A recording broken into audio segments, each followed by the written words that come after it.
Hey, what's up, everyone? This is Jason Tucker, and this is WPwatercooler's WPblab, episode number 144. How do I interview a subject for an article? Or on a podcast, how about that?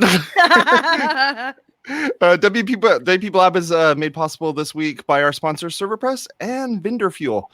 ServerPress makers desktop server. They make local WordPress development easy. Go check them out over serverpress.com. They also do another thing called WP Site Sync, where if you're looking to be able to sync up your different your website that's on your local computer over to your server, or from one local to another local, or from one server to another server, it makes it super easy. And if you use Beaver Builder or any of those sorts of things, all of those are kind of covered by it. So make sure you go take a look at them over at serverpress.com. I do want to let you know that this show is also a podcast as well as a video show. So if you want to watch it on YouTube, or if you want to listen to it as a podcast, you can do both of those. You can go over to WPwatercooler.com/subscribe, where you can learn how to subscribe to this show, as well as WP Water Cooler. That's going to be coming up at 11 o'clock Pacific. Bridget, tell us a bit about yourself. Hey, y'all. My name is Bridgette Willard, and I write about social media and marketing at BridgetteWillard.com. I also have a content planner, and as I promised on Twitter earlier this morning, if you enter WPblab in the coupon code at bit.ly/my content planner in camel case, then you'll get $5 off. So don't forget about that. I specialize in WordPress products and services. You can find out more at BridgetteWillard.com. I'm Jason Tucker. You can find me over at Jason Tucker on Twitter. My website is jasontucker.blog. I do this show as well as another show called WP Watercooler, like I mentioned earlier. Feel free to go take a look at that. I'd really appreciate it. I don't have anything to sell you or anything like that. I just want you to subscribe to my shows. We spend a lot of time on Friday mornings kind of making this stuff happen. So come hang out with us. What are you talking about? We have plenty of things to sell. Maybe you saw our ads running on Facebook. We want you as a guest. I don't have anything personally to sell. Whatever. I don't have a content planner. I'm the bad cop.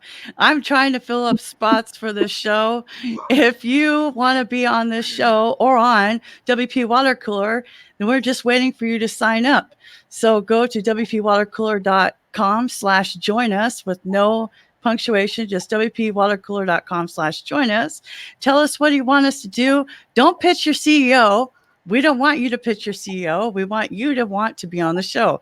If you're not passionate, we don't want you. Sorry. But other than that, we want a good internet connection, headphones, and your camera and audio working. Go to WPwatercooler.com/join us to be on this show or the other.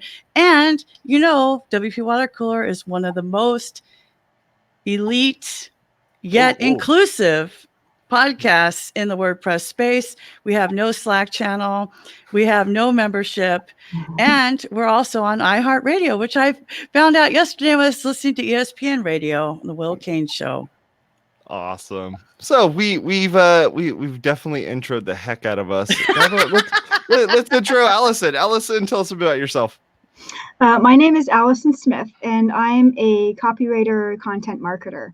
So what I do is help people promote their businesses online. And a lot of my work is in the technology and manufacturing fields. So I transform tech talk into irresistible stories.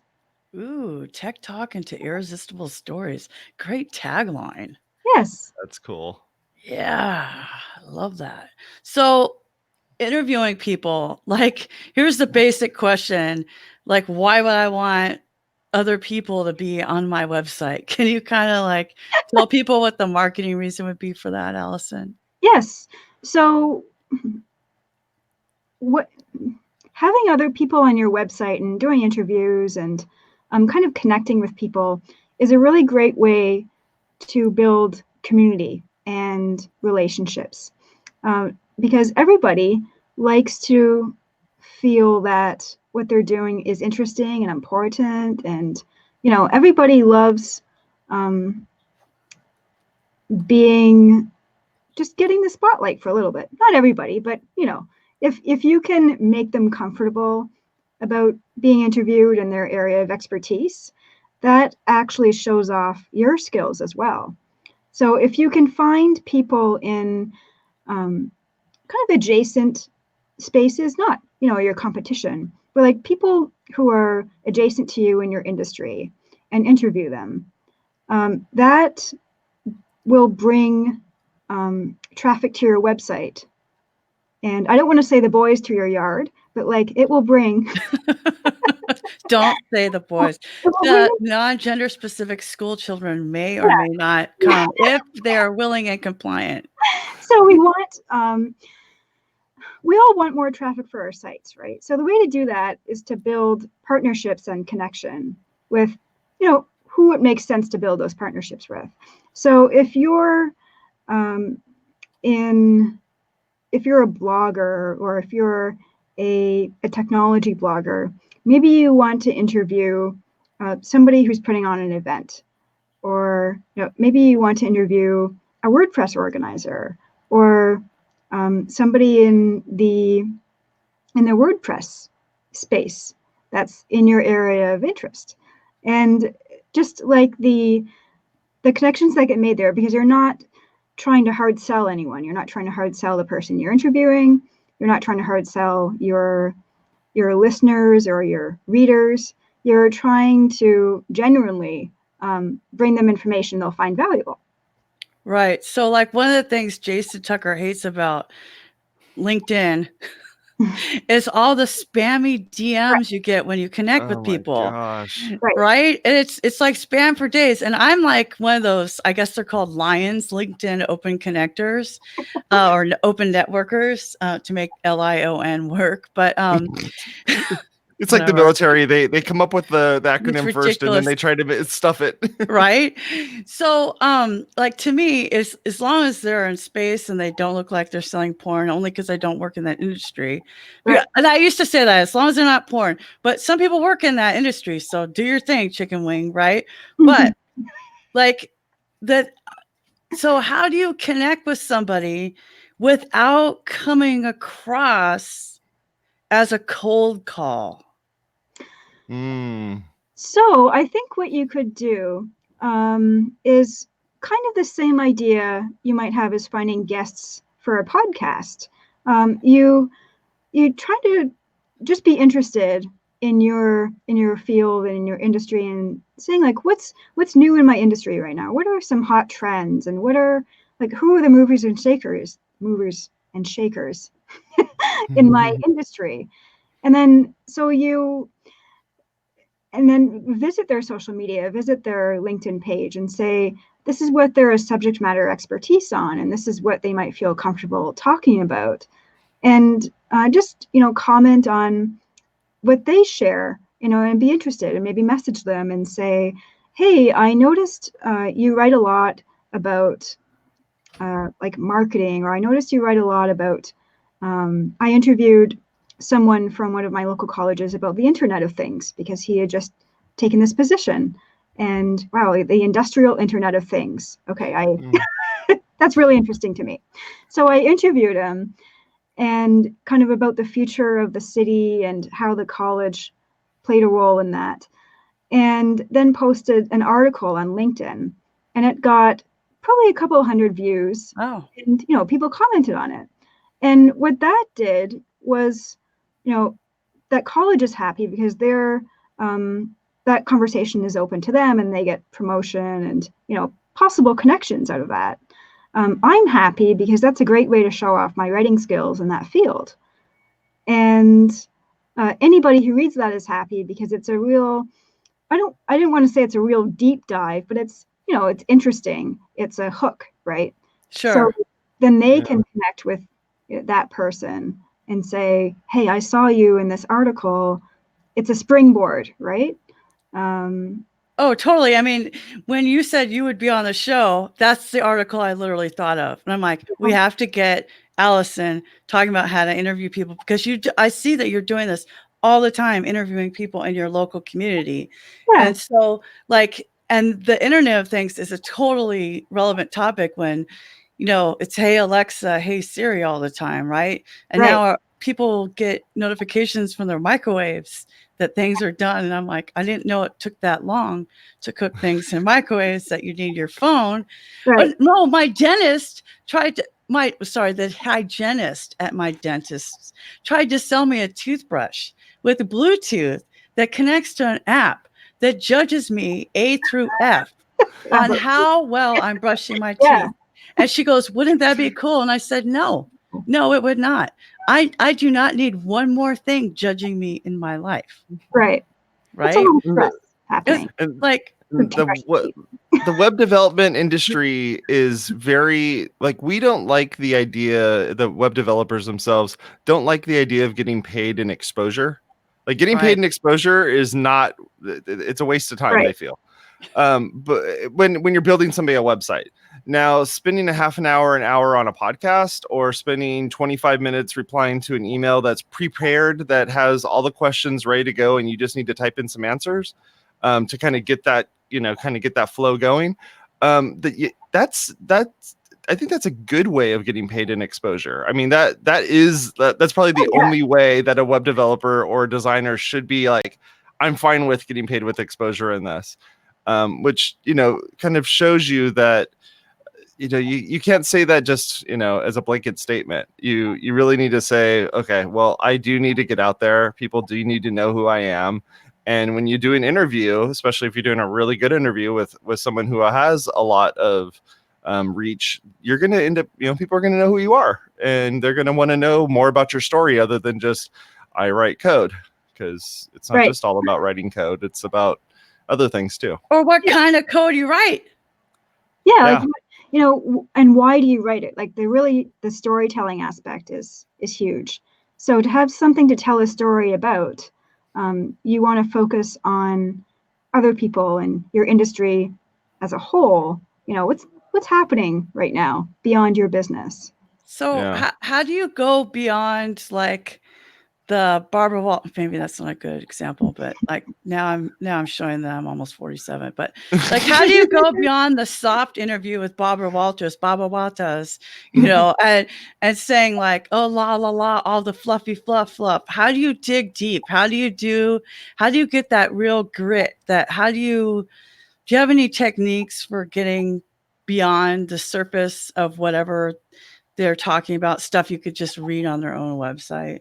Yes. So you use this is what I do. I tend to use any like customer facing or public facing websites or social media as background research. Oh, background research. Good tip. Prep is huge. So if they've already answered that question in tweets or on their LinkedIn or on their website, you want to know about that, because then you can ask deeper questions than that and not spend your time on the tip of the iceberg type stuff. And then so to come up with the deep diving questions, there's a lot of prep involved. And you really want to think, okay, so this is what they're a subject matter expert in. This is what they talk about, and really take a journalistic approach to your sort of story, right? I have a journalism background. So before what we would call like a human interest piece, which is like kind of like a dive deep with that person and figure out what they're all about, and what makes them tick and what do they do and why. You find everything you can about them online. So you're really doing detective work, and you're kind of cluing in, well, what are they passionate about? What are they most comfortable talking about? What are they like? What really lights their fire? And what kind of language do they use? Like, and why are they doing this? And can they explain it in a fascinating way for my audience? Like, I look for those kind of tidbits, like, wow, this person has a really unique way of looking at things or approaching subject matter, or they have a perspective that nobody else has, that makes them so like dynamic and easy to interview and just like captivating. Like, your work is if you can get a great subject, like a person to interview, your work is like 70% done. And it's really on you to prep beforehand and just kind of put yourself in the place of your audience. Like, what would they want to know about this subject? What would they ask? and follow-up questions are key. Yeah. So Yeah. Yeah. It has to be hard to interview somebody, or even to do the prep work to interview somebody who maybe was famous at one point in their life, and now they've stepped away from the line, from the spotlight, and they've tried to hide themselves. Maybe they no longer have a Twitter account. Maybe they no longer have an Instagram account. Right. They haven't written any books in 10 years. They haven't done any of this stuff, but you think that they're like, you're a super fan of theirs, or you're somebody who you just would love to kind of find out more information about them. How are you managing that? Do you have any of those like issues where you're just like, I want to interview this person, this like crazy rocket scientist person that he just hasn't posted anything, he hasn't done anything, but I want to bring him back up to to the spotlight? Oh, you mean like the Neil Armstrong effect? Yeah, like, He walked on the moon. So like sometimes I find like some of the most brilliant people are hard to find online. They're not posting every day. They're doing other things very quietly, which is great for their, they might feel is great for their creativity, but they don't get a lot of, like they're doing things quietly, and there's almost this like pride in doing things quietly. So it's hard to find them. So what I would do is, I think I would chance and see, like, do they have a profile on LinkedIn at one time, and do they have any connections I could kind of tap? And right. See, do you know this person? Do you know what he's been up to lately? Or, if you can find like the last place they worked, or maybe some last projects they work on, maybe you could email them or call them and say like, hey, I came across this guy. I think he's a great potential subject for my thing. Right. But I'm not sure exactly what he's doing now. And I saw that he worked with you, and, do you happen to know what he's up to? Yeah, that's a really good question. And that has to be a tricky one. I mean, yeah. Especially if, I've never been famous enough to have that problem where someone is now digging into my past to try to figure out, what it is that's going on. Yeah. But that has to be a curious thing to happen there. Well, because it has to be a curious thing to happen there, especially if you're a friend of someone who's like that. Yeah. Kind of navigating that. Yeah. And like, do they want to be found?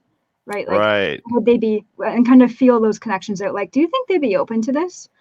Because if not, I don't want to intrude on them. Right. Or like the older we get, the more we have kind of chapters in our lives. Right. So I used to have a music CD when I used to lead worship in church, when I used to be a pastor's wife, and I used to have books, and I used to play instruments, and I'm not doing that now. Right. So like if somebody came up to me and be like, tell me that one time when Chris Folsom was your producer, and I would be like, you mean 20 years ago? Yeah. Nobody cares. Right. Yeah. It's like when you meet somebody and they go, what high school did you go to? I'm like, how about ask me what college I went to? And also, either way, it was 20 years ago. Nobody cares. Right. Yeah. So yeah, and that has to be. How do you do that without though, offending people? That's what I'm kind of curious about. Right. You don't want to do that. And I've come to think of it, I don't know if I've ever run into that situation. So like getting to think about that is like really good for me. Have you had somebody like refuse to answer a question? I know you're in Canada and y'all are, notoriously polite to each other, but have you ever had somebody go, no, this interview's done? Sometimes if they're not used to being interviewed, it takes some coaxing to say like, you really do have something to say. And I'm sure you guys run into this too. Like they underestimate how valuable their perspective is. So they just prefer like, I don't have anything to say. I don't have anything to share. I don't know if I'd be good at this. And so you have to ask yourself, is it that, or is it really like they're trying to tell you that despite your enthusiasm for this, they are not as enthusiastic. so it's a non-starter. And like they're trying to be a roundabout, like they're not an assertive person, so they're trying to tell you in a roundabout way. It's really, I think, about feeling people out and saying like, would you be open to being interviewed on this topic? Are you still in the field? Are you still passionate about it? And, if not, that's okay. People change. Another, like, perhaps a whole other podcast episode, I'm just thinking is like, how do you find up-to-date sources to interview? Yeah, Oh, yeah. for sure. Yeah. Yeah. I mean, it'd be good we still have the founder of WordPress that's like alive and active, right? But a lot of times you have people they're not doing anything anymore with that. They don't even care, like Steve Wozniak or whatever. Yeah. Like he's just like, whatever, I'm the other Steve, just stop, leave me alone. Right. Yeah. So I'm wondering about methodology. So let's go back a little bit. So like as a writer, so this is a podcast and it's audio and it's video. So of course our preferred medium is interviewing you over StreamYard.com at right now. It started with Blab at IM. It's been Google Hangouts. It's been like the technology has evolved, but as a writer, what is your preferred way to interview someone? Is it over the phone, in person, in a cafe, at their office? Do you record it? Like what kinds of techniques do you do when you're actually conducting the interview? I love interviewing people in person because you get kind of cues in person and kind of mannerisms and different expressions that you wouldn't really. Video is great if you like. Video is my second choice if it's remote, but you get connections that way that you don't get with any other medium. So I love like what I call like kitchen table conversations, and coffee shops and just like communal places are good.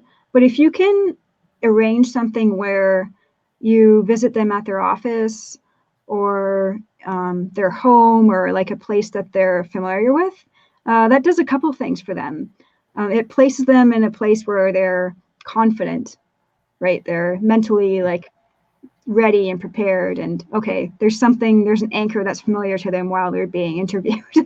And it gives you clues as to this person's kind of perspective, and it gives you clues as to their life, right? Like, their people's surroundings are indicative of all sorts of things.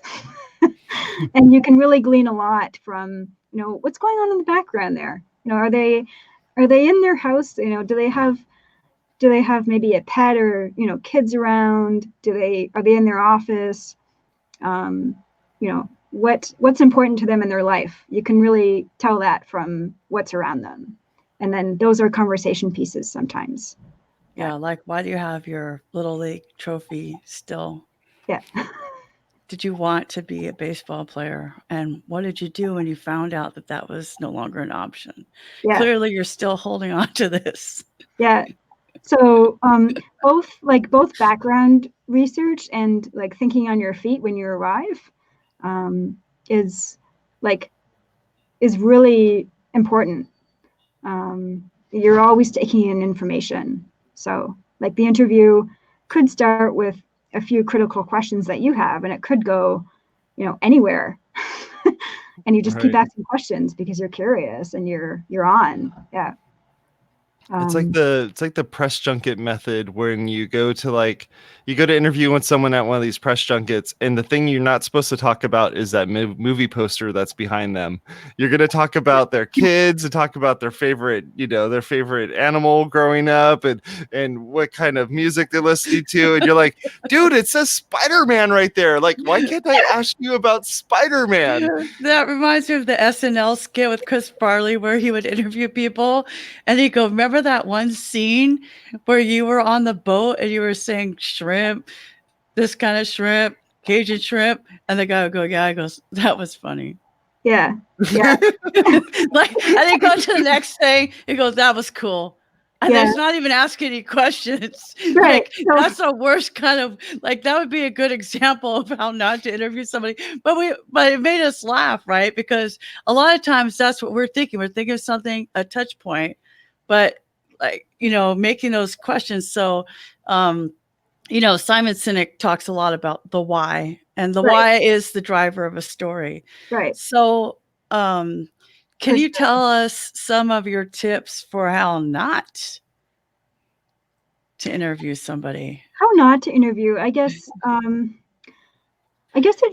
I should start with saying the why is like you've really hit on my whole ethos there. Like the why is your North Star for interviewing somebody. It's going to convince them that, it's going to allay any fears that they have, because, you've prepared. And when you're first, trying to persuade somebody that, they have valuable perspective, you have to know that why before you talk to anyone. So really think about the purpose for creating this content, because we see so much content in a day. The statistics are just mind-blowing now. So ask yourself why it really deserves your readers' time and attention. What value will it offer that similar pieces haven't? And I find that really doesn't get asked a lot before content gets created, right? That's pretty sad. Yeah. And so I guess to turn that into a don't, I would say don't hesitate to ask the difficult questions before you even start something, whether that's to yourself or to somebody else. And if you're in a situation where this is a more formal content process and there's a strategy and someone is saying, I really think we need this blog post or this podcast episode or, whatever, put that through a smell test and say like, okay, well, why do we need this right now? What is our rationale for the who, the what, and the why of what we're doing? And if it's not there, don't be afraid to shelve it, or talk to your would-be readers or would-be listeners or whoever's going to use that information and say, what do you want to know? And what could make this piece better? What could make this idea better before we spend the time and the money making this for you? Yeah. So do you ever recommend content creators or publishers to ask for submissions or votes on people to interview? Sometimes, like I'll say maybe like votes on subject or topic matter. I see those a lot. And the good thing is that you see a lot more interaction happening between creators and their audiences now. You see polls, you see like regular, like that they genuinely care about what their audiences need and want, which is great. And that's one of the like my favorite things about interactive and social media is that it's really two-way. So you can, as a listener or as a reader, you can almost have a small part in influencing the direction of that, of that piece or, that show. And yeah, the most effective and successful anything's blogs, podcasts, media kind of are responsive to their audiences, because really who are you doing this for? Right. Your audience. Well, I mean, you should be doing it for your audience. And I see a lot of times people in the WordPress space want to do the AMAs like on Reddit or whatever. Yeah. I'm not on Reddit because I just don't care. Okay. So I'm sorry. I'm not that nerdy. The thing is, an AMA requires that people are there live. Right. So maybe they don't care to ask you anything. So, I mean, you could be like, ask me anything, or I don't want to ask you anything. Yeah. The inflection makes a big difference. Like, not really interested in you. I don't even know who you are. So why would I want to ask you something? And I feel like in our industry, people are like, well, I'm so awesome, I'm going to let you ask me anything. And I've done this a couple of times on Facebook Live. I've been like, hey, I got 30 minutes. Ask me whatever you want about marketing. It's really hard to get people to, like, I'm like, I got office hours, I'll let you ask me free advice. People are like, I'm busy, I don't care. Like, like, so what's another way for the person who wants to be interviewed to find someone like you who actually wants to ask some questions? Instead of an AMA, it's like an RFC. You're doing an RFC. You're like, please, I'm requesting for comment. Come on. Right. Requesting for comment. Yes. So what's that's a really good question. I would look for blogs and media that regularly ask for submissions or contributors. Some of them use different language. If you're looking for, like, you might want to look for the words like contributors or subjects or interviewees. Like, they might not use the other complicated thing is that we don't all use the same language or the same standards. So you're searching Google or whatever for this word, and this other person is looking for. People invent new words for things all the time. I know. And if you happen to look for, I'm looking to be interviewed, and this person is saying I'm looking for subjects. Yeah. And that's part of, I think, on the content creators too, is to say, okay, like, what would a person looking for an interview, what might they search to connect with me, and where might they be searching? Right. And we're looking for, in our 2 Facebook ads, a guest, because this show has guests. Yes, and WP Watercooler has panelists. Yeah. Because they're not guests. It's not an interview show. It's everybody just talking over each other. Yeah. I mean, whatever. So it's different. It's a panel. I'm not offended. The panels are different. It's a different culture, right? It is. And there's 5 to 10 people, and they're all talking, and they're like, no, I don't see this. And that it's really fun because you get that diversity. Whereas this is a show with one guest. Right. So even on this network, those are 2 different languages that we are using in our recruitment of people. Like, maybe we should do another ad. Jesus says, have you done an AMA? They didn't ask you, but we want to. Right. Have you done a failed attempt at an AMA? I think so. What you were what you were talking about, Bridget, is if you were somebody who doesn't have any representation, right, and you just wrote a book, and you're like, I need to get this book out into the world. How do I get it out into the world? I need to be interviewed. Hi, I'm important. Please interview me. I just wrote and everyone's like, whatever. It's just a book. Okay. But I can see where you're coming from in that. It's like, how do I get that exposure that I need that, Yeah. So in terms of getting that exposure, you want to look for, you want to connect with, like, media in your industry on LinkedIn, Twitter. LinkedIn. Yeah. I hear that's a thing. Yeah. Everywhere you have an account, and everywhere you think they might be. This requires a little research too. Maybe they're part of an association. Maybe they're, right. Yeah, because they have to look for people to interview, so they'll be out there. You just have to look for them. And this is another part where, like, industry knowledge really comes in. And after a few, 6 months to a few years, you start getting to know the people in your industry. Who are the media? Who are the question askers? And who are the experts? And forming those connections. Yeah, because it's not really, like, what I love about this kind of interactive social media thing is that anybody can be a creator, right? So it's not like you don't have to try to get in at your local newspaper anymore and just count on them. You can look for podcasts in your industry. You can join websites that search out podcasts for guests. Those are things now. Mm-hmm. Wow. Those are things now. Yeah. Yeah. And you can have different sources of things. Like, you can have people do the work for you, where you say, like, this is the types of podcasts I'm looking to guest on. and hire someone or have a service find you those podcasts. Mm-hmm. Yeah. Wow. It's really gotten complicated, hasn't it? Yeah. Or find you, look for somebody who can find you those blogs. See that, I mean, that just goes back to my original thing that I've always said. Build your audience first, then they'll give a crap when you actually create something. Yeah. That's, and that's another. We do it backwards all the time. Yeah.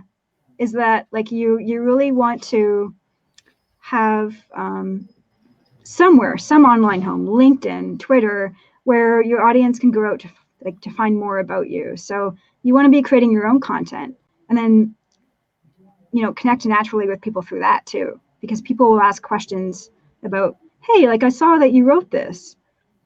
Come on my podcast, maybe. Right. Call me maybe. I mean. Right. It's the crazy. Yeah. Somebody did use that on LinkedIn. Yeah. I thought it was kind of clever. Yeah. But yeah, I mean, that's the thing is, it's the chicken and the egg of, do you write the content for your audience, or do you build the audience and then write the content, or you write the content and then find your audience? And sometimes it's an evolving mix. Totally an evolving thing. Of two. I mean, that's what I've always done. I'm like, okay, I'm just going to write this. And then if you like it, you like it. If you don't, find something else to listen to, Yeah. or read or whatever. Yeah. And you can have some type of strategy so it's not overwhelming. Like, I want to do one speaking opportunity every quarter, and I want to do one podcast a month. And then, have some type of, like, just like you have a content strategy. What's your promotion and media strategy, right? Yeah. Like, Yeah, true. Something that's achievable for you. Yeah, when you're trying to schedule out the times in which you're going to be doing an interview with somebody, have you found a good technique? Because I have not, but have you found a good technique? This is a little bit of a self-serving question, but have you found a good technique where you're able to make sure that the scheduling works out right? That you don't show up at that coffee shop and you're just sitting there waiting for someone to show up, and they are a no-show. Right. That's a good question. So what I usually do, what I've gotten into, is using a calendar schedule. I use Acuity, and it gives you like an appointment reminder thingy. And then Right. if you can set it to update, or you can just remind them, hey, we haven't, just following up and just confirming our interview for tomorrow or Wednesday, whenever. And I those logistic things are tough, because it's like sometimes it's like getting ghosted. I was gonna Yeah. ask, have you ever gotten ghosted? But is there something that you've used where you essentially show that you've put work into this interview beforehand? Like, do you send them the first 5 questions just to get them to do something? Or Yeah. no, it's good. We were talking about the technical part of it too, and Acuity is actually we've been using that at my work. But is there something where you showed that you have a little bit of skin in the game, so that way they know that, almost like you're guilting them, but not really, like you're just showing them So what I like to do is show them that I'm really invested, because if I'm really invested and excited, then some of that, at least if they're iffy, may rub off on them. So sometimes I interview people in different contexts. Like, sometimes I'll just do it because I'm curious about the subject matter and I want to write about it. And sometimes I'm interviewing people on behalf of a client, and I sometimes work with agencies, and they send me out to say, hey, could you interview this person for a blog post or some copy or whatever. And so I'll send them questions, and it really depends on what the context of that interview is. In my journalism background, when you're interviewing for hard news, you don't want to send them the questions first. You want to say, hey, what's going on here? Right. And Right. practically get them on the phone, and kind of sometimes it's really kind of interesting because the element of surprise sometimes in journalism works for you.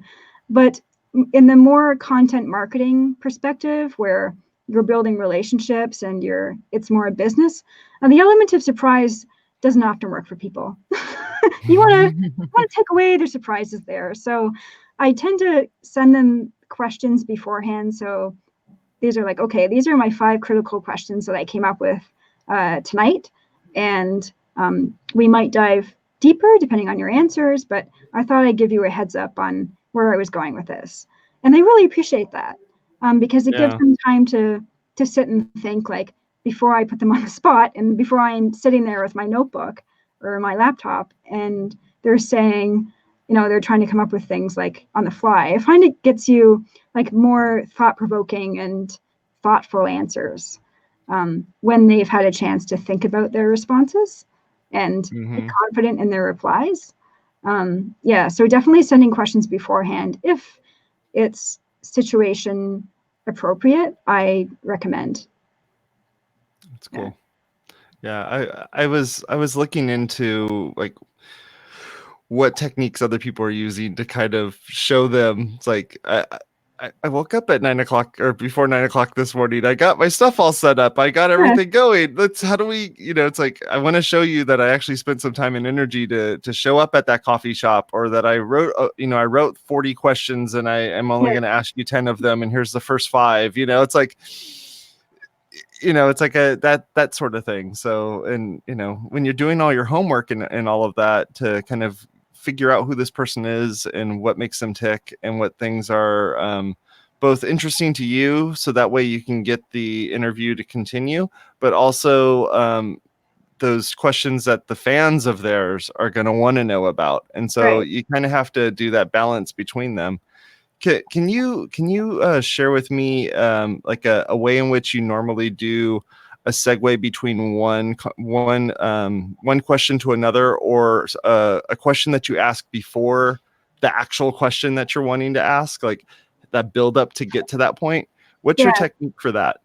So sometimes I suss out what they're super comfortable talking about and what they're super confident in about themselves or about their topic matter, and start kind of pulling things out of them, or like, kind of asking them questions about that. I don't want to pull things out of people, but like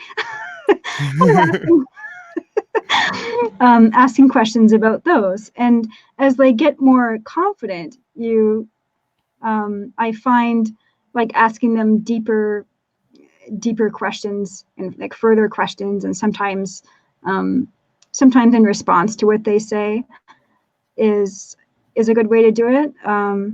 And you're kind of having to win them over a little bit too, or gain their trust a little bit before you're like, so who is actually your real mother? Hey, what's did you really kill that guy?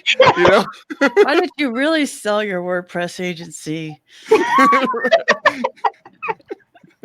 Yeah, like those hard hitting journalism questions you see on the news.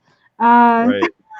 So the way, and in journalism, sometimes what reporters there is a lot of relationship building to get to those hard hitting interviews. And sometimes they can happen over years.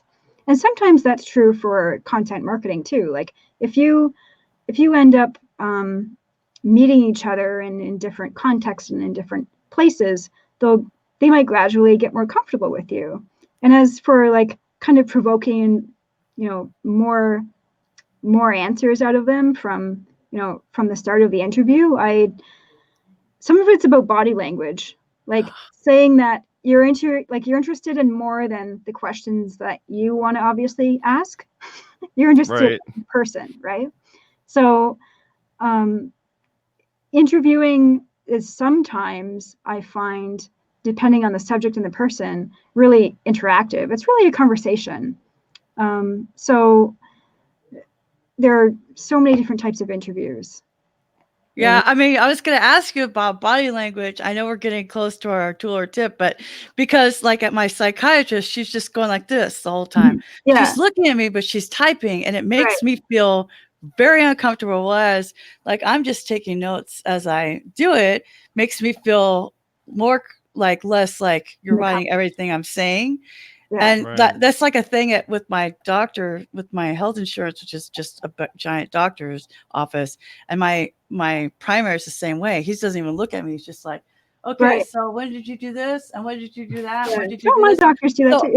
I started being like disarming them, going, yeah, Dr. Nah, I signed up for Kaiser again because you guys are so nice. And then and then he turned around this a couple of weeks ago, and he goes, you did? And I go, yeah, because I really like you. And he goes, that's so nice. Yeah. Well, thanks for coming in. And then this lady came in, the nurse, she's like, hey, Dr. Nah, this person only got a 4 on their questionnaire. Can they go? He goes, I want to talk to them. Like, they only got a 4. I got 18. It was a one about depression. But then again, I'm seeing a psychiatrist and I'm on antidepressants. And I go, you ought to go in there and give him a high five, Dr. Nah. He goes, I had to give you a stethoscope. But I had to take him out of that Right. note taking, like, because he wasn't facing me, and it made me very uncomfortable. Mm-hmm. But I just used my humor to get him to turn around, and usually humor can help people bond a little bit, Yeah, totally. Humor is one, and things you would think of like in a normal conversation, like as much as you're looking for clues and a feedback, they're looking for feedback from you. It's a natural human instinct, right? So give them smiles and nods and say like, like even like little sounds like, oh, okay, and like not interrupting them, but like, yes, right, I am okay with this. I am okay with what you're saying. That's that's interesting to me, because they're looking for that feedback as well. And I find asking if you can record, because it's a really small detail, but what you mentioned about bringing a notebook and writing points versus having a laptop. So my laptop, my screen is about 15 inches. It's huge. And I find it can sometimes be like a bit of a physical and maybe a mental barrier for people. When I'm sitting there typing on my laptop, and I'm not a tall person either, so I'm on top of my laptop, and it's like the difference between having that, still small physical barrier versus having a notebook and telling them and walking in that day and saying, I'm going old school today. I've got a notebook and a pen, and here's my recorder, whatever, so you can catch what you maybe missed. But like if you can go old school, sometimes that's like, that makes a huge difference for some people. And, for sure. And it's easier to maintain eye contact and exactly. Yeah. Well, I'm 3 minutes late. Sorry, Vendor Fuel, but our tool tip of the week is brought to you by Vendor Fuel. WPblab is sponsored by Vendor Fuel, the next generation shopping cart plugin that will ignite your e-commerce. Built with AngularJS, Vendor Fuel lets you keep your customers on your website for the whole shopping experience. Start a 90-day free trial right now and ignite your e-commerce at vendorfuel.com. That's vendorfuel.com. And my tool tip of the week is a little different. So this is for those in our audience who love subscribing to things, who love having things recommended to them in the Netflix sort of Pandora way. I find new music by listening to Pandora. I find new series by listening to Netflix. Netflix says, oh, based upon this, you might like X, Y, and Z. Well, I finally took the plunge a couple months ago from something I saw on Instagram. I know, stop buying stuff on Instagram, Bridget, but I did. And it's a makeup subscription, makeup samples. It's called Ipsy. And they send you this you get a little card and you get some products, and it tells you what they do and all this other stuff. But it comes in a super cute little makeup bag that's, of course, branded, like it says what it is. So like this month, how it works is it lets you pick one thing. So you get to personalize your glam bag or they have different levels, of course. Mine's only $12. You get to pick based upon one product. So they'll send you an email and say, what do you want to pick? And I chose this hand cream because my hands are always like dry. And that's the top of the list. So based upon this choice, they sent me other things like a brush and eyeliner, black eyeliner, which is, I got the eyeliner I'm wearing now, little lipstick, like just little sample sizes. And then if you like it, then you buy for real on their whatever. But it comes in this little bag. And I don't even always like the bags. I give them to my roommate. She's a makeup bag junkie. So it's so fun because you could try different stuff. And then, so what hooked me in was the first month you could try Thrive Cosmetics mascara. And so like, okay, I'm not a YouTube makeup person, but all of my eye makeup right now and my lipstick is from Ipsy. So I got this liquid eyeliner and then this eyeshadow I never would have picked for myself. But and then I learned from, like, I don't know how good you can see it. Here, I'll help you out, Bridget. So anyway, it's totally different colors, right? But the thing is, like, that's it, right? When I felt like I was in a makeup rut and I'm changing my hair color and my styles a lot. And so sometimes I'm like wearing a lot of makeup when I'm on the show because it's like being on stage, but when I'm out at nighttime, but it's cool because it's something different and you can experiment. It's only $12 a month. I just think it's so fun. It's just a fun thing to do for yourself. It's only $12. And then, it could be a really good gift for somebody. Valentine's Day is not that far away. So they ask you what really matters to you. What's your skin tone? What are your preferences? Like, are you really like into certain, styles or whatever like that? It's like Stitch Fix or whatever, but like, are there certain brands you like? Like I like Thrive Cosmetics, I like Clinique. And I thought about it because my sister-in-law always sends me makeup samples in my Christmas stocking. And I just think it's so much fun. You get this little surprise. It's only $12 a month. And I mean, you can spend more and get more, but then you have something to try. And if you don't like it, like say I'm over it, like I really don't need another black eyeliner, and be like, you can give it to your friends, and then you have little things like you can collect the samples and then put them as little extra things in the gifts that you give to your friends, and that works for anybody who wants to wear makeup because not only females do, and not every female does. I have since I was 14, but I thought it would be fun for like a teenage daughter or like a niece or like your friend for her birthday, get her a subscription, like for instead of fruit of the month. Who wants fruit of the month? Are there really people that want that? Ipsy, IPSY.com. They're not a sponsor, but I tweeted them. I'm like, you guys could have had the 30-minute mark. Yeah, I don't even know how to answer this question. How often would you like to receive? Yeah, so you decide, like, maybe like some people don't like wearing eyeshadow. They just want mascara. Right. Mm-hmm. So no, I don't want eyeshadow. Or some people are more like, I'm into the skincare part of it. Yeah, because this is Dead Sea Water Mineral Hand Cream, and it's bomb because it doesn't leave your hands all greasy. I hate that because I'm such a germaphobe. I'm constantly washing my hands, so then my hands are constantly dry, and that's why I have lotion on my desk. I always have ever since whether it's my office at home or whatever. And so it could be, I've gotten really good moisturizers. It's just, I mean, it's not just makeup. It's whatever you want it to be.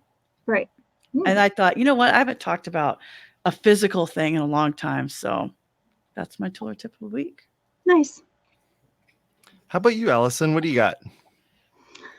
So this tool tip, is it like it could be software, it could be a book, it could be a movie, it could be hand cream and moisturizer, it could be the microphone you're talking into right now, whatever you think. Okay. So this microphone, it's a blue Yeti microphone. I was wanting one of those. I hear lots of good things about the Yeti. Tell us. Yeah, and I love it.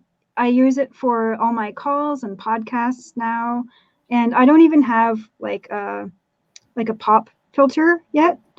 And yeah, right there. And I've been fine. It's been great. It hasn't failed me yet. And I got the blue one because blue is my favorite color, and I love it. Like, you know, when you find technology that actually fulfills its promises. Yeah. Yeah. No,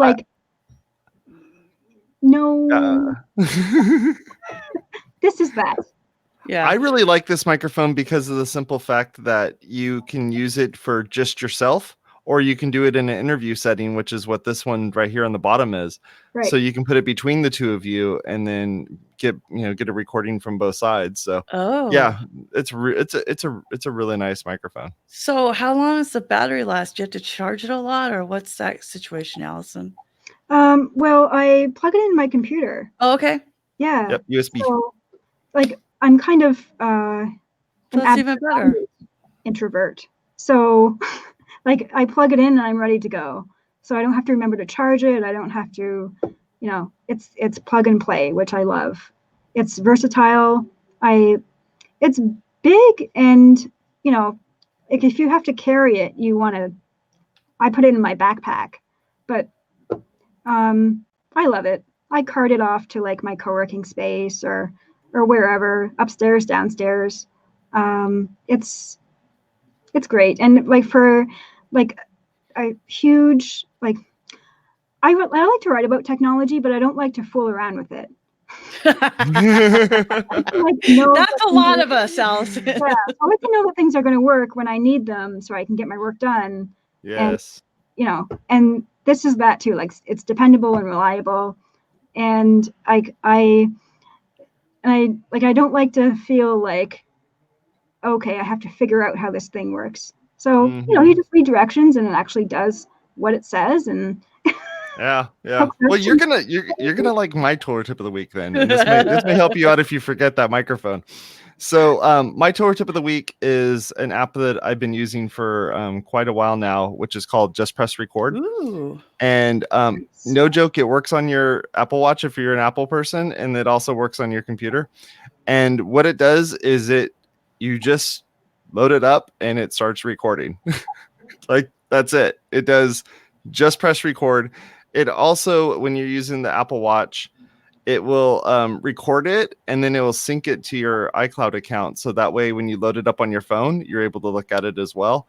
So, and listen to it and all of that. So I love this thing, primarily because of the fact that I can't remember half the things I'm supposed to be doing on a day-to-day basis. And if I need to record something, just blah, blah, blah, blah, blah, real quick, it will take those notes for me. On top of it, it'll also transcribe it. Awesome. It will transcribe it. Yep.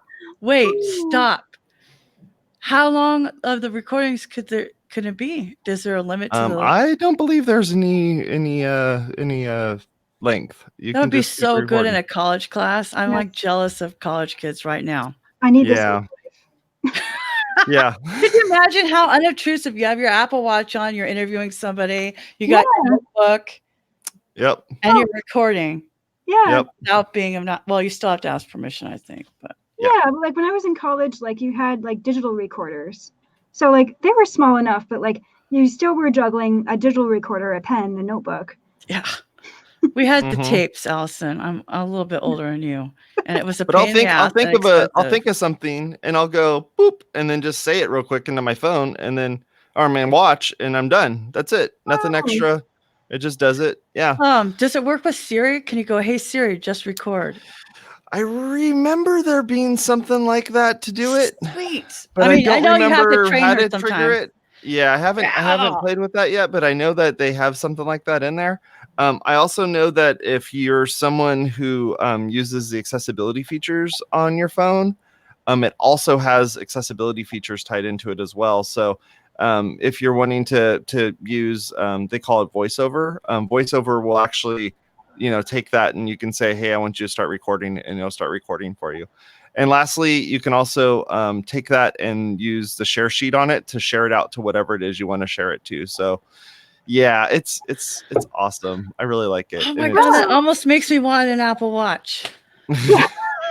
Me too. Oh, And it's super simple, and it just kind of works. And the software itself is $5, so $4.99 US. So feel free to go take a look at it. I really like it. It's good stuff. I'm already starting to think of like how much cool content marketing just press record could do, and how many stories they could tell about Right? 3 years as their app. They really need to reach out to you.